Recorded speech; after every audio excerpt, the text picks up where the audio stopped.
Torej, dober dan in prav lep pozdrav, spoštovani kolegi in kolegice. Hvala, da ste tu. Jaz ugotavljam, da je zanimanje za to temo danes enako močno kot pred 3 leti, ko smo se prav tule zbrali. Pred 3 smo se zbrali, 2016. 2020. Smo se tule zbrali in takrat predstavili naše ugotovitve v povezavi z javnim natečajem za elektronsko cestninjenje v Republiki Sloveniji. Takrat smo dali vedeti, da projekt, ne glede na to, da nismo dobili tega posla, ostaja v našem interesu in da ga bomo še naprej spremljali. In prav zato smo danes tu, da o vseh ugotovitvah tega javnega natečaja v teh 3 letih, da vas tudi seznanimo, in to bosta naredila najbolj kompetentna sogovornika. Magister Željko Pulič je glavni direktor družbe Iskratel in Domen Nefat, pravni strokovnjak, ustanovitelj in lastnik odvetniške pisarne Nefat. Gospod Pulič, ne samo, da smo rekli, da bomo spremljali, mi smo dali takrat neke vrste obljubo, zavezo, da bomo o elektronskem cestninjenju še govorili in seznanjali javnosti z našimi ugotovitvami na takratni predpostavki, da je šlo marsikaj narobe na natečaju. Izvolite. Ja, dobar dan. Lep pozdrav, najlepša hvala, da ste se odzvali v takšnem številu. Vi sami veste, mi smo 8. avgusta 2016 smo po odločitvi naročnika in Državne revizijske komisije vam povedali in obljubili, se zavezali, da bomo sistematično spremljali, kaj se dogaja z realizacijo tega projekta. Mi smo tedaj sumili, na osnovi nam dostopnih podatkov, da postopek izbire je bil zlorabljen strani in naročnika in še kasneje, to bom pojasnil, s strani Državne revizijske komisije in da bomo, če bomo ugotovili, da so se dogajale kršitve in nepravilnosti pri postopku izbire, da bomo uporabili vsa pravna sredstva. In to smo tudi naredili. Mi smo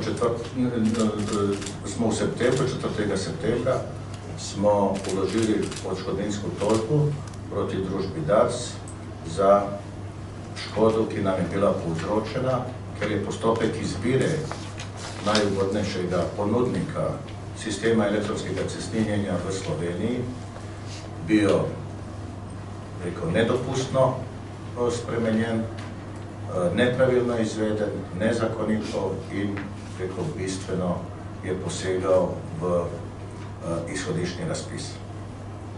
Zato imamo kar nekaj dokazil, to smo 3 leta sistematično spremljali in sami veste, da je do zdaj bilo podpisanih 10 aneksov osnovnih pogodbi, ki je bila podpisana 6. septembra 2016, od katerih po naši oceni je najmanj polovica je bistveno, nedopustno, nezakonito in škodljivo je posegla v izhodišni razpis.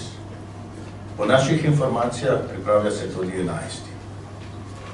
O vseh teh nepravilnostih v pravnem smislu bo povedal kasneje tudi naš odvetnik, gospod Nefat. Zdaj pa, če gremo malo, rekel, kronološko. Zdaj, sami veste, da je DARS začel s komercialno uporabo sistema elektronskega cestninjenja po 1.4.2018. To pomeni, da je to bilo 19 mesecev od podpisa pogodbe. Razpisni rok pa je bil 12 mesecev. In taj rok je tudi bil kot kriterij v razpisni dokumentaciji, to pomeni, ni ga bilo dopustno spreminjati. Potem, če gremo še naprej, po naših informacijah, DARS še do danes, to pomeni skoraj 40 mesecev po podpisu pogodbe, ni v celoti prevzel sistema.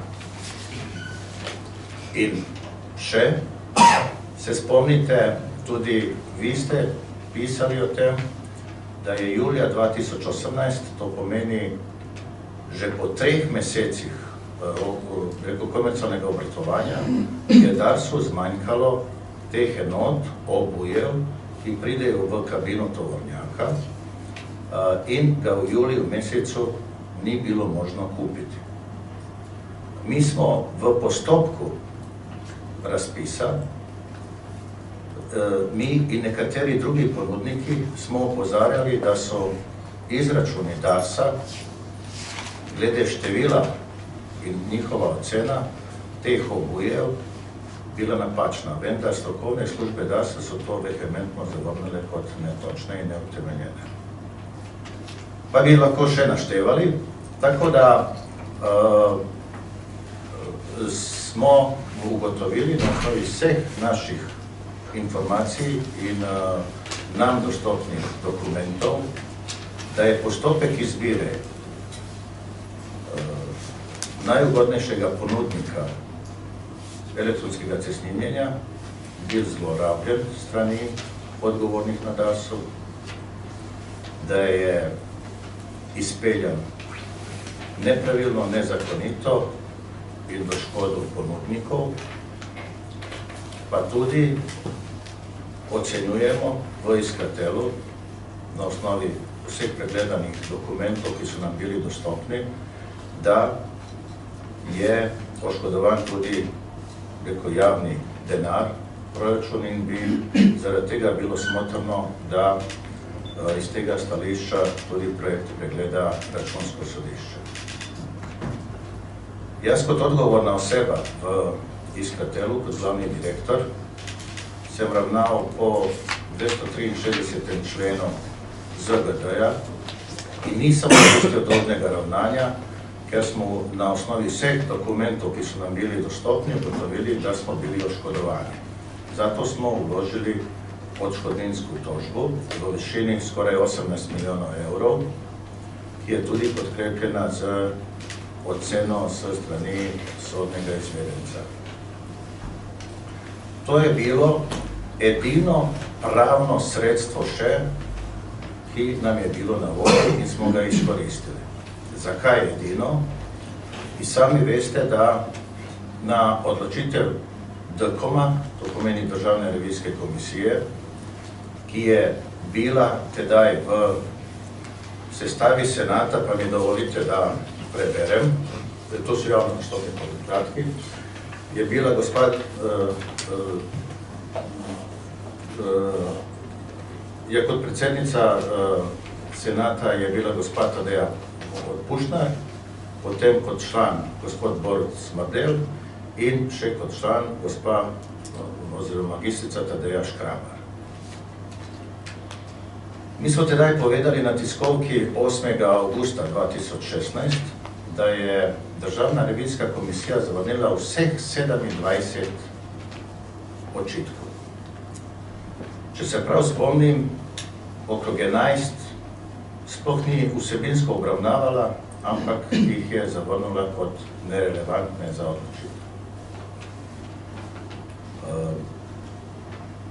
Sami veste, da po sedanji ureditvi proti odločitvi Državne revizijske komisije ni možna pravnega sredstva. To pomeni, Državna revizijska komisija ima neke vrste bogovski status.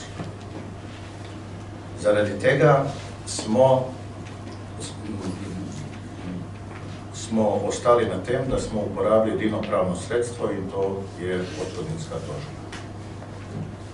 Glede na vse, kar smo ugotovili v 3 letih spremljanja dogajanja okrog realizacije tega razpisa in še posebej med postopkom izbire,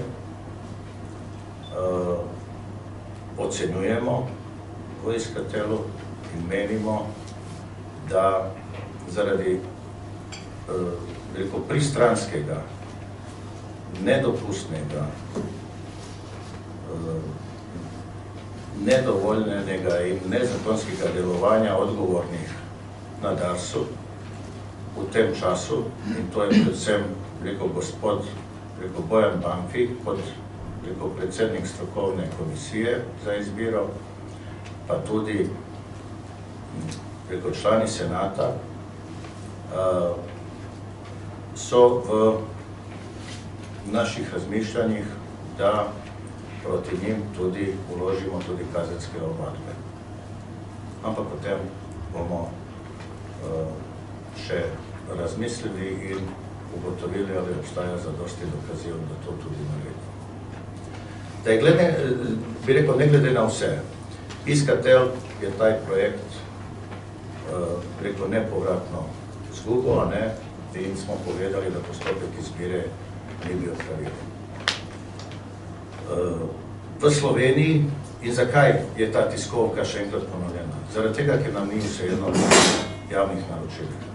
Želeli bi, da se vzpostavijo takšni standardi delovanja pri javnih naročilih, da so izbrani pravi produkti, prave rešitve in prave storitve, da potem ob ustrezni ceni so tudi spoštovani vsi pogoji javnih razpisov.